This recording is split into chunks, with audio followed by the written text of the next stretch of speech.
Et place à notre invité Adrien Souquet, bonjour. Bonjour. Alors vous êtes avec nous pour parler nouvelles technologies. Vous avez étudié la façon dont les Bretons utilisaient les nouveaux outils d'information et de communication. Alors c'est un très vaste domaine. Sur quoi a porté votre enquête précisément?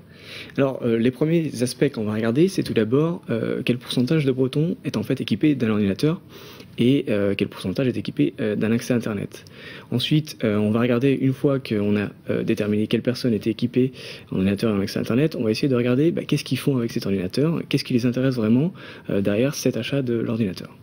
Donc vous allez rendre compte de ces résultats ces jeudi et vendredi à Océanopolis lors d'un séminaire consacré au sujet des TIC, les techniques d'information et de communication. Alors dites-nous, comment se comportent les Bretons avec ces outils de communication? Alors le premier élément, donc, comme j'ai dit tout à l'heure, c'est l'équipement. 83% des Bretons sont équipés d'un ordinateur. Ce qu'on a observé, c'était que maintenant, quand on a un ordinateur, on a aussi une connexion Internet. Alors ça peut paraître évident quand je dis maintenant, mais c'est quelque chose qu'on observait régulièrement dans les années précédentes, c'est qu'il y a des gens qui achetaient un ordinateur sans avoir de connexion Internet. Donc ça, c'est terminé. Ensuite, ce qu'on a observé, c'était que les Bretons utilisaient de plus en plus fréquemment les outils TIC, aussi bien l'ordinateur que les derniers outils comme la tablette numérique ou même le smartphone. Et du coup, pourquoi faire? Pour le travail? Personnellement, ils s'en servent? Alors, ce qui est intéressant, c'est que on différencie de moins en moins la limite en fait pour les actifs entre le travail et le loisir. C'est-à-dire qu'on va regarder ses mails sur le lieu de son travail, mais on va aussi les regarder le soir chez soi. Voilà, pour se tenir continuellement au courant des dernières informations qui transitent par exemple dans l'entreprise. Donc plus de limites. Plus de limites, c'est ça, c'est l'hyperconnexion.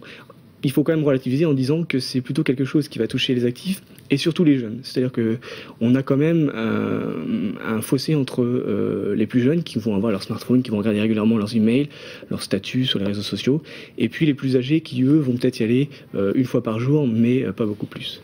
Et est-ce que les Finistériens sont branchés? Parce que là, on parle de la Bretagne, mais plus précisément au Finistère. Alors, on constate quand même une certaine homogénéité dans le territoire breton, c'est-à-dire qu'il n'y a pas vraiment un département qui est beaucoup plus en avance qu'un autre, si ce n'est peut-être les Côtes-d'Armor qui est un peu en retrait par rapport aux autres départements.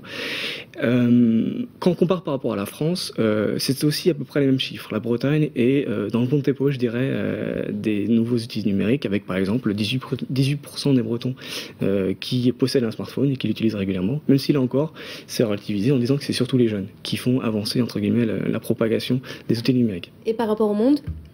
Alors j'ai pas l'indicateur par rapport au monde, mais la France reste toujours dans la moyenne, je dirais. Haute. Ouais, à quoi vont servir les résultats de ces enquêtes?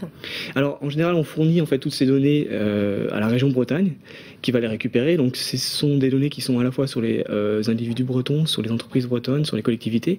Et donc la région Bretagne va réutiliser ces données et va mettre en avant de nouvelles politiques publiques pour par exemple faciliter les gens qui n'ont pas d'ordinateur à en avoir un ou à proposer des nouveaux points d'accès à Internet dans les communes par exemple. Il y a encore des réfractaires à l'utilisation de ces nouvelles technologies? Il y a encore des réfractaires, ça reste essentiellement les plus âgés, c'est un élément qu'on retrouve très souvent, mais ce qu'on a observé aussi c'était qu'il arrive souvent que les gens qui n'ont pas d'ordinateur chez eux vont demander à des personnes de leur entourage de l'utiliser néanmoins. Donc c'est des réfractaires à l'équipement, mais on peut penser qu'ils vont dans les prochaines années ou les prochains mois se mettre à s'équiper eux-mêmes.